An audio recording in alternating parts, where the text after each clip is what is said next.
It ain't easy to be a creator. I'm telling you, it's more than you would think, especially if you're a non-native speaker like me. Today's video is about my struggles and hurdles as a non-native speaker creator whose English is my second language. So obviously, as any creator, anyone who started his endeavor on YouTube or on other social media platform creating video content, it will be pretty hard at the start because you don't have the skills yet. You still need to develop yourself. You still need to upgrade your performance on camera to be more natural, more friendly vibes, speak more clearly, and all that stuff is difficult for anyone. But for those who speak English in their second language, every challenge is multiplied because it's not just delivering your message properly and provide value. It's also speaking English well. So we need to think in our language, which is not something natural if you speak your native language, right? And so I had a lot of hesitation before I started the channel, this one and another, whether to choose English as the main language for my channel or my native language, Hebrew. But I finally decided to pick English because it's more widespread, right? Because you can reach more audiences, you can reach more people, even if you niche down to very niche down niche, very tiny niche. It's very difficult and more than what you see online. Everyone tries to pull you to start your online business on YouTube or elsewhere, right? To start your side hustle, your creative side hustle online. And this is, of course, a great thing to do, to get some money on the side and hopefully to make this YouTube thing someday, at some point, full-time income to earn from doing what you love. But to get there, it's a long journey, but even more so for non-native creators. So I'm not here to depressing you. I'm here to letting you know the actual reality so you'll be more prepared and you will not just quit altogether what many beginner creators do when they start a YouTube channel. They just realize that it's too much to handle at the same time. The thing here with non-native speaker creators is that they have multiple challenges. When you see your gurus, right, at YouTube, I watch a lot of them, like Ali Abdal, like Nate, previously from Channel Makers, now he has his own channel, very successful and inspiring one. So they are the top G's in this space. What they tell you, very great advice, but they target the masses, right? Those who try to level up and reach the masses with English as their second language face another layer of problems, another layers of issues under the same umbrella of growing a YouTube channel. So I want to pinpoint each of the main stuff that you need to do as a creator and how it's actually like when you face it as a non-native speaker. This is something I face with a lot and still face. So first of all is the camera confidence. This is the main theme of this channel, where I undertake multiple challenges in front of that lens to improve my presence, to be more authentic, to be more me. Because when you put yourself in front of the camera, very weird thing happen, right? You soon realize it as you start recording videos. You become not yourself. You have one version of yourself with your friend, one alone, one with your coworkers, but most of which statuses you are like you behave like you are. But when you have this object in front of you, it's like changing you, at least in the start, until you befriend the camera and start feel good talking to this object and not thinking about what others will think about you and your friends, your family, and of course the audience, negative comments, all those stuff. After you cope with that and put yourself out there and start to feel more natural. I'm still working about that, but I'm on my way there. And so what I'm trying to say is that you need to put a lot of reps and a lot of elbow grease for being able to actually deliver your message for your niche, whether it's woodworking, some of your hobbies, chess. I have a chess channel, and whatever it is, if you are a gamer, if you stream online or you want to deliver educational content, what you need to do is you need to be more natural you in front of the camera. And as you think about the language is another layer of struggle. You need to first think what I want to say. in your first language and then translate it. Or if you are more advanced, think part of the things in your own language, part of the things you want to say in the second language if you are really into it. But even then, you still need to phrase exactly what you want to say and be more prepared with your hook of the video and what you want to say later down the road. And there are a lot of stuff going on in your mind which has nothing to do yet with the content itself. So you need to deliver your message to be very confident in what you want to say. That will help you with the language, with your fluency, and also practice a lot of English outside your content creation work, like participating in English speaking clubs. I participate in 2 different ones and it helps a lot in the past 2-3 years. And you also have the opportunity to travel the world like I did recently in Greece,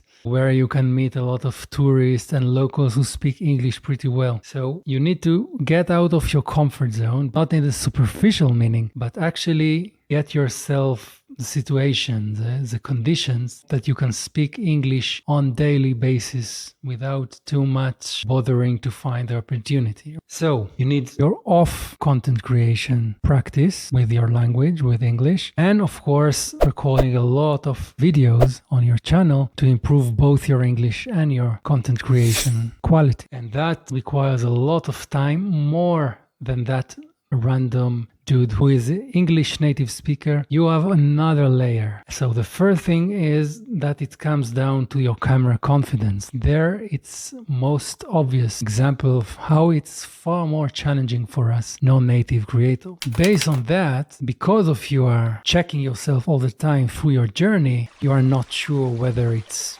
really good thing to invest time on, like, to create content in English all the time when maybe your pronunciation is not clear enough, or you think you're not clear enough, or you're actually not clear enough. You need to get a lot of feedback with groups, with speaking clubs, and with friends, and with your audience if it's possible. And so you have a lot of thoughts just around the language, and you all the time think about maybe I should switch back to my own language first, and maybe after I get confidence in my native language to create content on, then I can switch back to English. What I suggest generally to my audience is first, in most cases, to start with English, because you need to practice a lot to create content. If you start to think in your own native language, then it will be much more difficult to you creating content later on with second language. So start with both of these challenges at the same time. Even if it's challenging, you can do it. If I did it and I still do it and I get improved all the time, you can do it. So the next thing is that it's difficult because you doubt yourself. Every small business and beginner content creator doubts himself very at the beginning of the road, because you are not sure whether to invest your time and money on this endeavor, even if it's just a side hustle. You have your weekends that you spend time on instead of meeting your friends or going to parties and so on. So you want to be very dedicated to a thing that works. So you need the feedback from your audience. You need the feedback from the algorithm, likes, subscribers, views. And if you lack them, it's very difficult to move forward. So this is true to every creator, but even more so to non-native speaker creator. So be cautious when you see the general advice for small YouTubers, because most of them are designed to the general public, the native speakers, the English speakers around the world, right? And there are a lot of them. So in that in mind, you are not sure, your camera confidence is not ready. It takes a lot of reps, even more than the random creator, to get to a certain level. And then only then you can become confident in your thing, in your niche, in your idea, because it's all mixed. When you get feedback from the algorithm, aka views or lack of views, it depends also on your language and your content itself, right? It's mixed. It's a mixed thing that you can't separate the feedback in most cases, maybe in some comments. But other than that, the views, which is the main metrics, can't really tell you what was bad. Your English, that you are not clear with your message, with your language itself, or whether you make a lot of errors, or maybe it's the content itself that sucks, right? Or the confidence, the general confidence. Can't really tell. So what you need to do is to keep moving forward even when the metrics are not that great. This is what I do right now here when I have only 20 subscribers, which is nothing, right? In my chess channel, I already have almost 600 subscribers, which is much more than what I have here. So I have more confidence to create there. But generally speaking, you need to move forward regardless of lack of feedback. You need to be more stubborn, with more grit and belief in your way that it will be worth it. Because first of all, we improve your English by creating content in English, and it helps you also in your work if you work in an international zone with English employees and so on, with dates with other women or men around the world. And of course, being a better content creator, reaching far more audiences across the globe. And finally, the post-production part is also more difficult than what people sell us in the YouTube sphere, because we need to edit much more time the videos, at least in the initial part, not the creative part. I mean the technical, most tedious work of editing, when you just put in all the clips and you just need to cut all the silences, all the ideas that went off track, all the malpronunciation. If you don't pronounce things well, then you need to cut it, which is something a native speaker doesn't need to do. And vocabulary, if you speak with a thin vocabulary and you want to upgrade what you said, then you need to take another shot of your video and then edit it more clearly, or just heavily edit the clip and cut out some random words that you said inappropriately. This is very challenging. You have a lot of work, and even to outsource your editing work, it's difficult. Many say try to outsource, to delegate your editing work as quick as possible, because that will allow you a lot of time and to be hassle-free with your content creation itself, with shooting the videos and coming with ideas. However, at the same time, you can't really deliver these raw videos to somebody else, some editor, because he will charge you far more money, because obviously it's far more work than compared to a raw clips of an English speaker creator. So even deliver the work for another person to do your work for you, you can't be ready to do that until you reach a certain level of fluency and confidence on camera. And I forgot a bonus that is also difficult, and this is the result of all of these things, all of these challenges I told you now, is that the monetization of your channel. You need to reach the threshold of 1,000 subscribers and 4,000 public watch hours, obviously becomes far more difficult than the typical beginner content creator. And so if I sum it all, it's just far more challenging. But this video should not be depressing you. The opposite, because if you are aware of that, you are more realistic when you start your dream online business, when you start your content creation endeavor online. Hello everybody, and welcome to my channel. This is my first video, so I'm a bit nervous. And this is a great opportunity to deliver your message and to monetize your value as a person finally at the very progressed step later on. However, if you start, you will get there at some point. You just need to be consistent and have a strong belief in yourself and your value. You need to find your thing, you find your true value and your niche. This is why I dedicated for you an entire free course, email course. With 5 days, I delivered my best tips on how to find a side hustle you truly love and can connect to and be more consistent in the long term. So if you dial in all this stuff, first, find your right content creation platform combo.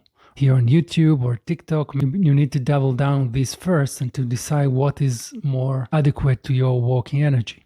And after you set all these things, you still have the English stuff, right? And this is why I dedicated for you this channel, to encourage you, to show you how I face these challenges live. I record myself indoors, outdoors, in the public space, even though I'm an introvert guy, and of course abroad, and speaking in English and undertaking English challenges to improve my vocabulary, to improve my fluency, and of course, improve my confidence on camera as a non-native creator. So watch me, subscribe to this channel, join my journey, and get encouraged to see that if I can do it, you can do it too. You need to have your grit, work on your English, keep creating content, believe in yourself, and you will get there. So be reasonable, don't quit too quickly. This is the main message here. When you find out that the English stuff becomes more difficult with all the rest of the difficulties that comes with content creation,